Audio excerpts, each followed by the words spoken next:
Well,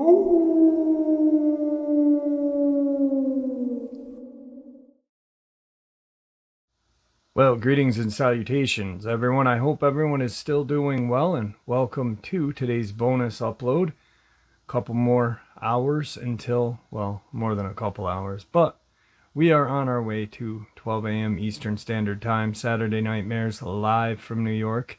Hope to see you all there. Before we jump into today's bonus, a couple links. As many of you know, I rely on Patreon, PayPal, channel membership, and the merch to help the channel to continue to grow and go. Links to Patreon, PayPal, and channel membership is in the description below. Merch is displayed directly under the video. Also, Dogman Frightening Encounters, Volume 1 through 3, the audiobook versions. They were written and researched by Tom Lyons, narrated and produced by me, Jeff Nadolny. Those audiobooks are available on Audible, Amazon, and iTunes, links to which are also in the description as well.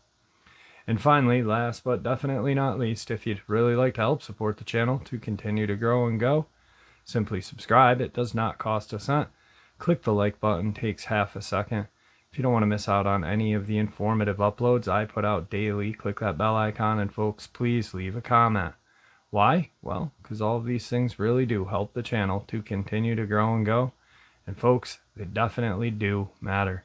Now, everyone, I have taken far too much of your time. Let's jump in to this bonus upload, shall we? All right, everybody. Tonight I have a special guest. Steph is back with us. Steph, how are you? I'm doing better.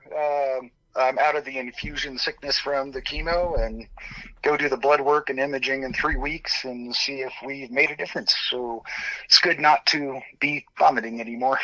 Yeah, I can imagine. And that's one of the big reasons why you were kind of off your game last upload that we did together. I know you thought you were off your game, but I didn't, and a lot of people didn't as well. But what were you gonna say? Oh no, I wasn't gonna say anything. I was just kind of like, chemo sucks, that's for sure. But like I said, the infusion sickness is past, and haven't vomited in a couple days, and my strength's coming back. So, like I said, we'll check in about 3 weeks and see if it made a difference, and go from there. Right, definitely. So tonight is going to be a little different than the last couple that we did. It's going to be a little shorter, and it's something that Steph had talked to me about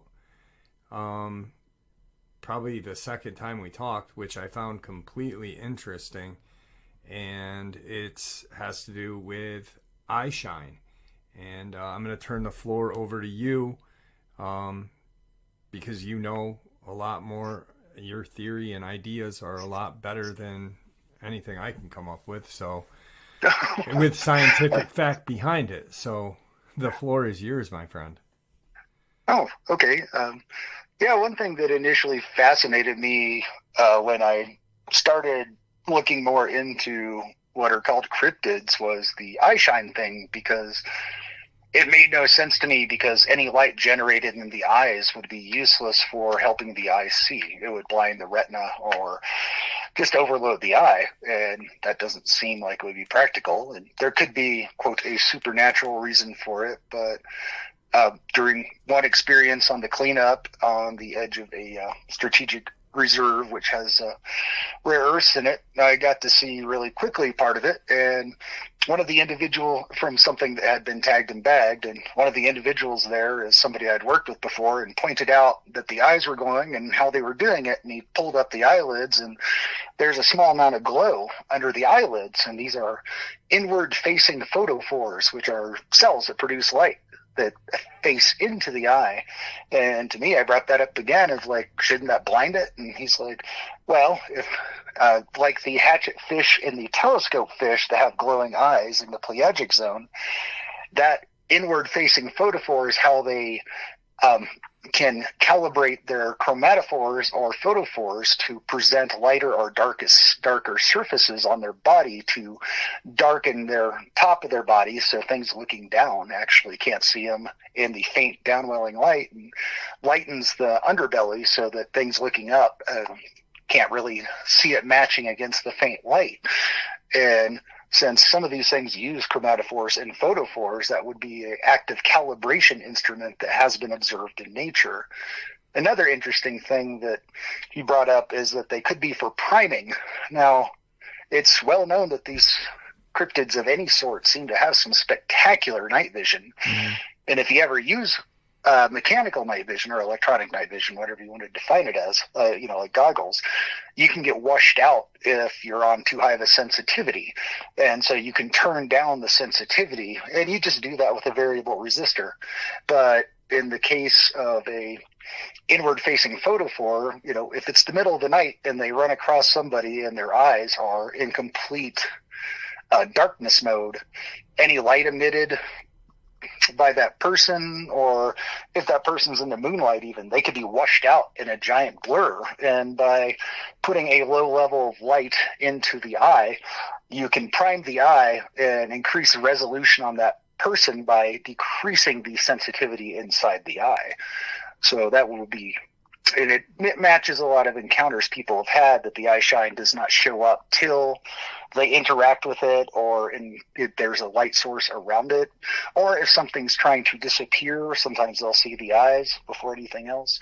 It's a fascinating aspect that is quite explainable in nature, but I just don't think it's been applied to the cryptid stuff.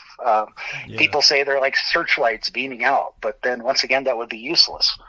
It would just blind the creature. There's no point. Right. So, right. Just an interesting little side note that we were talking about there that we never got to last time. Yeah, no, I thought about that after you and I had talked, and it makes a lot of sense that it would be blinding itself, and it is strange. And like you said, with the hatchet fish, it's almost like a camouflaging effect, but I don't know. It's a lot of there's a lot of different encounters too. I mean, I know that you've heard some encounters and stuff like that that to me doesn't fit, oh yeah. Which, so I mean that may be I don't know. It's kind of hard sometimes for me to put cryptids into a spiritual, because I think of them more as a physical, but that could put them into like a spiritual thing, like where they talk about these hellhounds with burning red eyes and stuff like that. But the super interesting theory but scientific evidence backing it too, so I don't know if you could call it a theory. Well, I don't know if we call it scientific evidence. Technically, I'm anecdotal, and I'm sure people love to point that out. But yeah, that was kind of interesting. I mean, yeah, and we've talked about it before, I think last time, that there just seems to be so much localization and variation in the different types, but also a broad overarching manifestations of their abilities or different things like that, but also really incredibly big differences at the same time. So it just seems, but they seem localized per pocket of their existence. And so, I mean, I think some guy on your thing recently said he ran across one that had no urogenital tract, or at least no genitals that they saw when it was climbing or something. So I was like, hope that's not one of the bad ones like we ran across. Yeah, that's that one that you guys ran across up there. That thing's eyes was not glowing. That was just black eyes, right? Oh, I thought they were black eyes. Joel said they looked like a sad drunk's, and most of its front hide and body were ripped off of it. Right. So it was kind of hard to tell by the time I got to it. But since he does the long shots, he has good eyes. I don't. Yeah. That's crazy.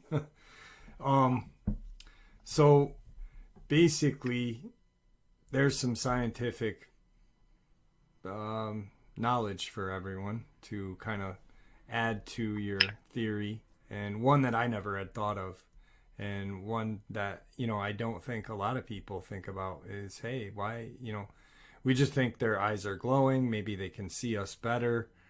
There was a book that I had read about Neanderthals, and it's called Them and Us.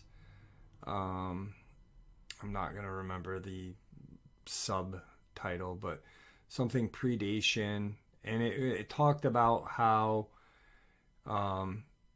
Neanderthal, this guy who wrote the book thought that Neanderthals had like a kind of like a cat's eye, able to see. Oh, the reflective and light gathering membrane. Yeah, at night, like a nocturnal predator, which I thought was cool. But yeah, I mean, we don't really think about why these eyes are glowing and what the effect could be. And I think that's something that we should take a look at more. What's fascinating about the reflective membrane is that the more protein strands it has in front of the retina, the more reflection you'll get back. And depending on the orientation and type of protein strands in front of the retina, it will actually reflect light out of the eyes to keep it away from the retina to decrease bloom and overload. So it's interesting that those things are oriented and tuned, like in cats, they're tuned to sunlight and yellow light spectrum. Whereas if something had a interior transmitting photophore that goes right to those protein membranes, they would have to be in a certain type of orientation, which you see in other animals. But it could explain the different types and how it's able to prime the eye without blinding itself quickly, like would normally happen. That's how cats and dogs and even humans to a limited degree do that. So, but as some people don't like the technical stuff, so I'm just not going to get too technical on it. But I just thought that was a more fascinating concept of protein stranding. I guess you could do the same with like lipids, fat chaining or a couple other items maybe, but to me that's indicative of some biology that's similar to ours. I mean, what we ran across up north is not like other stuff I've run across later on. And I'm just amazed at the amount of breakout or outbreak we've seen of all these caniforms, the dog types, bear types, and even a slight uptick in horned types, people describing ram head types. And it's just interesting to me because even if 99% of the people are lying, even 99.9, there's still actually a tiny grain of truth. But I think the encounters are much more prevalent now. And, I've never seen what people would call a Bigfoot, like a primiform or simiform, but I'm sure I've been around them. I just never seen one of that type. I mean, I've seen stuff like the pull-offs and the Dogman, but I just never seen a Bigfoot, which is kind of funny. But I guess they don't hang around the mineral deposits, that I've worked around. And just different jobs in tandem. So I just find that kind of funny. I was thinking about you actually when we're recording this at night, so when this airs it'll be in the morning, but when I was recording the last night's upload, and it was talking about the Dulce underground bases, and one of the security guards had said that the Native Americans that lived around the area, in the Four Corners area of the country, had talked about, Bigfoot-like creatures living around these caverns and caves and stuff like that. And, I know that you had been doing, your work, your contracting work, around these rare earth mines and stuff like that. And I'm wondering if the reason why you saw some of these things were because of where you were and where you were around, these caverns and stuff and big holes, I guess. And, I'm not sure how they do rare earth mining. I don't know if it's strip mining or if it's hole mining or. Usually we find a bauxite deposit, which is aluminum ore, and most rare earths are called hitchhiker ores because they form or come up along the edge of the bauxite deposit. And so we file for aluminum, which is a lot cheaper, but we get all the rare earth out of it. And all the rare earth occurs in conjunction with uranium oxide. So that's why all rare earth is processed in China, because you send the rare earth to China, they strip off the uranium oxide and just dump it on the ground because there's no environmental regulation. And then the purified rare earth is then sent out. And the reagents, chemicals, and acid used to refine rare earth are amazingly toxic. They have names that are even hard for me to pronounce for the reagents and solvents.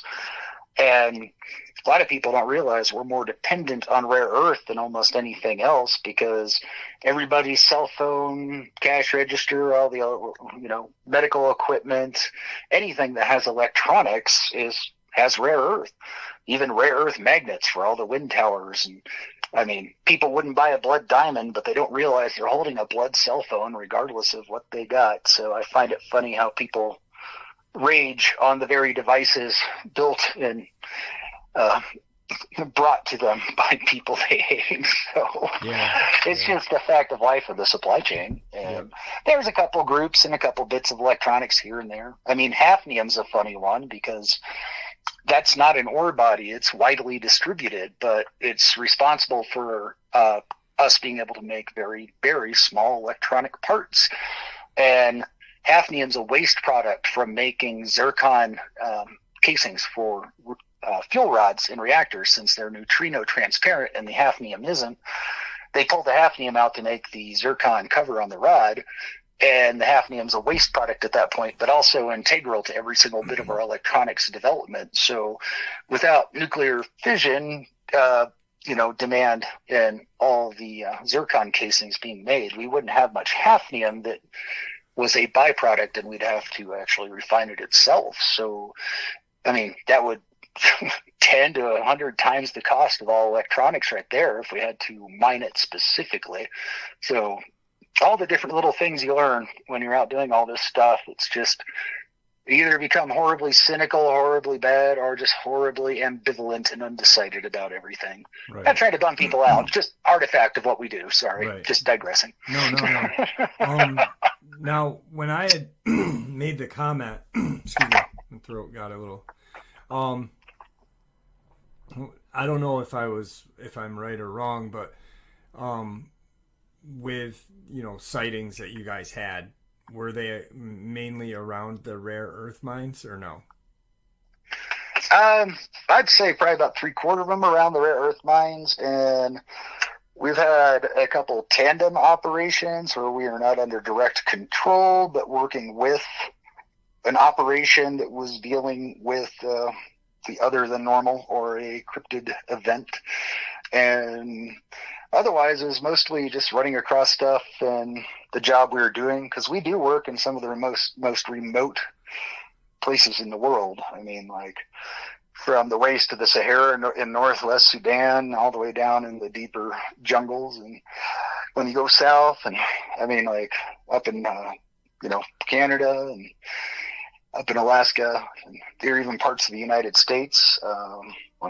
People don't realize the amount of rare earth that was blown out of every single supervolcano explosion from Yellowstone, and that all gradiated out into the Shirley Basin area. So we actually have a huge strategic reserve of rare earth from all those different explosions, because most rare earth comes from deep core explosions, because a lot of the interior of the earth is actually highly radioactive. That's why we have heat. Right. So I'm wondering if that's the reason why you guys saw a lot of these things, is because they were drawn to, like that first one that you guys, the first story that you shared with us. I mean that's I have never heard anything like that. So I'm curious if it was drawn to the area because, or if it was just there. That was 2 or 3 miles away from where we were working on the mine itself. And that was the communications. I believe one individual, Clayton, or I think it's Clayton pick something.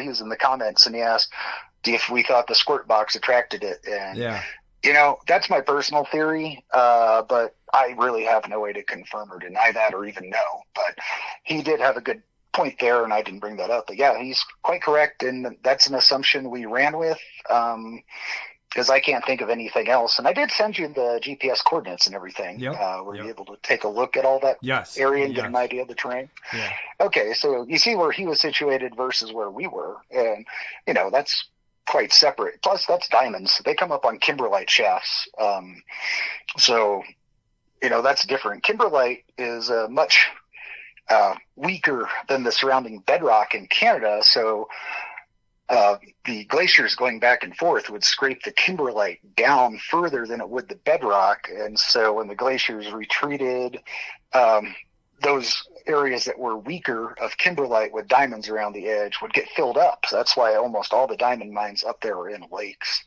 So radioactivity up there, there's pitch blende, but that's deep core pitch blende that happens to be scraped off and exposed, but that's not very common in that area. Right. Like the Pienz Basin over in Colorado on the west side of the state, that's nothing but pitch blende and cartonite sandstone. You can get a hell of a dental x-ray a day if you get in the wrong area. Yeah. And, there are areas where we can run across sub-dangerous or sub-lethal amounts of radiation, and gamma radiation is ionizing. Maybe ionization can allow these things to manifest. Maybe it attracts them. I really don't know. Yeah. But it is odd, and it does seem to be an occurrence that occurs a lot. So at least in my experience. Right. So, and other contractors I've talked to have shared similar information, and it's pretty fascinating stuff. Yeah, it definitely is. It definitely. And like you said, you not only you're not hunting these things, you're doing a job, but when you had to put any of these down, you were actually able to take a look and kind of come up with some ideas. And I'm sure you're a very intelligent person, so I'm sure like you had some pretty interesting conversations with your coworkers as well about these things too. Our standard thing is if we had contact, or we suspected contact, we would get a hold of our employer, and they would and usually another team of people who were much more specialized than us in dealing with these would come out, but we would work in tandem. And, there's a lot of in-house talk between groups to actually make sure we're on the same page and that we can help each other out. And it's weird because we never got a lot of flack or being told to shut up, just simply due to the fact that, nobody wants to really, we're out there to make money and stuff like that. Right. Nobody's going to believe us. And, so we don't really have any pressure on us not to talk about the odd stuff. We have pressure not to talk about the average comings and goings and, the stuff that goes on there. The stuff I shared about the job I do is actually fine to be shared. So right. I'm not really worried about sharing anything. That was something that someone brought up. And I forget what the person said, but he wasn't rude about it. He was actually curious about it because he had said, well, what was the point of the 10 years, the 10-year payment? What? Oh no, I made a mistake on yours because I just joking around, not kind of joking, but fronting with him. I was like, give us 10 grand for every decade we shut up. But I did say a year in the interview, but once again, on chemo, so whatever. So yeah, we each got 20 grand off that, and I never really thought about that. Then, that expired in 2017 by whatever weird agreement that he thought we had. So, Plus it's Canada, and I'm an American national. So I'm really not worried that, and this is an insult to you, you're a small channel, and more people are going to think I'm crazy than real. And so that's fine with me. And if anything did screw with me or tell me to shut up, I know where more skeletons are. And whatever, I'm not worth anything to anybody. And it's easier to make me crazy than it is to actually get rid of me. So I just don't worry. there's so many cryptid channels out there. It's lost in the noise. Yeah. That's true. So I hope that's not insulting. That was not my intent. No, there's not. I mean, I'm not that small actually, so it's. Oh, I know, but I mean, it's just out there. It's noise. Yeah. I mean, honestly, if you randomly were to, and I'm sure that guy said, in his head, who's gonna believe that these guys, took out this strange creature and we came in and did this, it's easy to just say this guy's lying, so it's my dad actually listened to that upload. He doesn't listen to too many of my uploads, but he wanted to hear that one because I had told him how interesting it was. My dad was curious of and wanted to know what your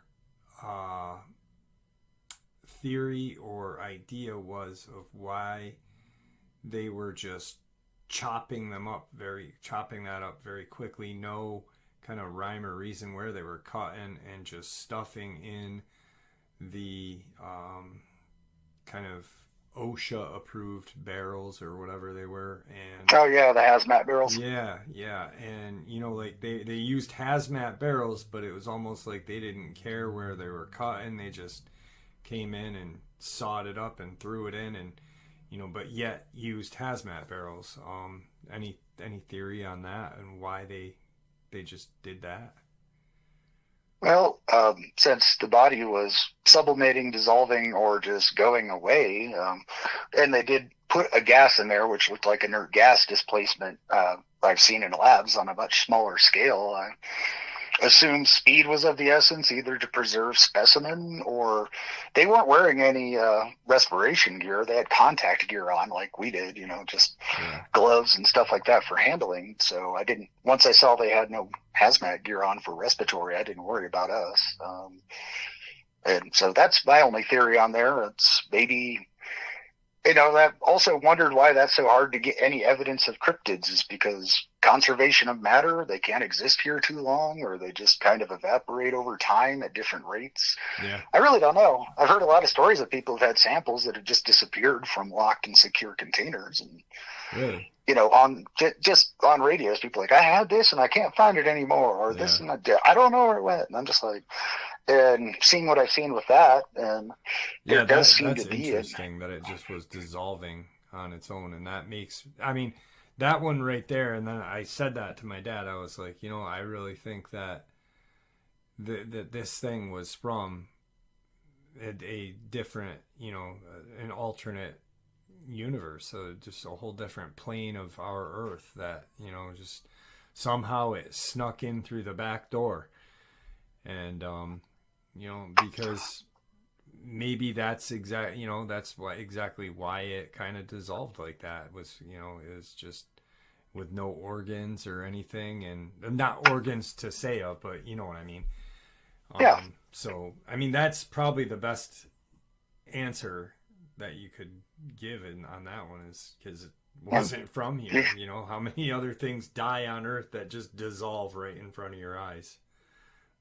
Most, I do find it trending, of just my own experience, what I've seen in supposition, that there does seem to be a lot of almost oceanic evolution that I've observed that somehow was in land animals in a lot of these, because a lot of the different phenomena we talked about, from the photophores, chromatophores, and all the different aspects, seem to have almost a they do have manifestations in oceanic, which is actually really amazing, but land. So I don't know. Maybe it's something from an alternate line. I really don't know where they come from, other than that they can be here or not be here. Yeah. And that one guy you talked about recently, I think, shot one, and by morning it was gone. Then there's no noises, no nothing. So I kind of wonder if a lot of the ones they take down actually go through a similar sublimation, or that's why they're so fast to act on it. I mean, that is actually just throwing stuff in the air and seeing what sticks, but it's what I got. Yep. No, I hear you. Well, that Randy, he thinks that because there was paw prints or some sort of I got hand prints or whatever on the truck. The guy was sleeping, and he thinks that one of the possibly other dogmen took it and hit it or something. I don't know. Maybe. It's strange how there's seldom any carcasses found. There are bones sometimes, but I who knows. I was just listening to interesting Joe Rogan podcast that had Kristen Beck on it, and the former Navy SEAL, and she was talking about how the Smithsonian destroyed all of these giants and the bones and stuff, and they were just talking about how every once in a while they'll find a random giant bone or Bigfoot bone, and it goes into the Smithsonian, and then Rogan goes, "Are you sure they destroyed it?" And it's like, probably not. They're probably stashing it and just keeping it from the public's eyes. Yeah, well, could have gone into somebody's private collection for security. I mean, that there's a lot of stuff that is lent, for lack of a better word, from that museum to private collections to keep it out of circulation and safe. Right. Yeah. So no grand conspiracy there, just scratching backs, yep. So to speak. Very true. Private collector. Hey, I got a bunch of money and I like kind of weird shit. I want a giant. Yeah, we have an old joke: is why are the pyramids in Egypt? And it's because they're too heavy for the British to steal. So, I know we didn't have a lot to talk about tonight. We're kind of just you and I wanted to share the eye shine bit. Mm-hmm. I know one thing we forgot in the interview was to tell the height of that creature. Yeah. It was 11 foot 9 inches. So yes, 11 foot 9 inches. So I don't know how much it weighed because I have no idea how much was there and how much wasn't. Yeah. So there's that bit of data for you. Yeah, it was definitely and I'm not, my dad does not listen to a lot of my videos, but for him to sit down and listen to that one, and he actually he was listening to it on my phone, and he had it in front of him, and he's just like, he glued right in for the 80 something minutes, and he really was fascinated by the whole experience, that from start to finish. And my dad kind of looked up at me and he goes, "This guy knows what he's talking about." And so I was like, yeah, he does. And he's retired Navy, so he was it was just strange to have my dad really into that, you know what I mean? Because he was just locked and loaded on it and really fascinated by that experience. So, well, it's cool. You never, until just this episode, you never had shared any of that with me, and I do find that it's nice to hear that somebody understands process and procedure and how it gets applied. So that's good to hear. And I have a Marine hospicing up here with me now who also has cancer, so we'll just see if she can pull through. So, good place up here to recover. Yeah. So I know a lot of people are probably going to be like, where's the encounters? Very soon, Steph and I don't know any of Steph's encounters. I'm on the edge of my seat, just like you guys are. So I guess maybe next time we have you on, you'll share an encounter with us. That was incredibly hard to do the first one because I was in peak chemo sickness. I'd like to get myself a little more composed and together so I can present better and not less technical, but in a more conversational format, and that should help everybody. It's like I said, I'm feeling better now. I mean, still pretty rough and weak, but not vomiting, Otherwise, doing pretty good. And I got a rosy outlook. Nobody's entitled to survive a day, but that never stopped me from trying. Right on. Right on. Well, so. All right. It was, don't hang up because, I want to talk to you after. But it was awesome just chatting with you again. And, just so I think people are going to be fascinated by that because I don't think too many people think about that end of the eye shine bit. I didn't. And well, we'll see if it's like that other guy who took all the information from our last talk and presented it as his own in a letter to that 411 guy. Yeah. But I'm just happy the information's actually getting out there and people can apply it. You don't need to attach it to me. Give Jeff some credit there. I don't care about that. But, just anything people can apply for their own stuff. I mean, they don't have to dogmatically believe me or even like me, but they can take anything I've shared and apply it to their situation. It increases understanding, decreases fear, or increases survivability. It's a win for me.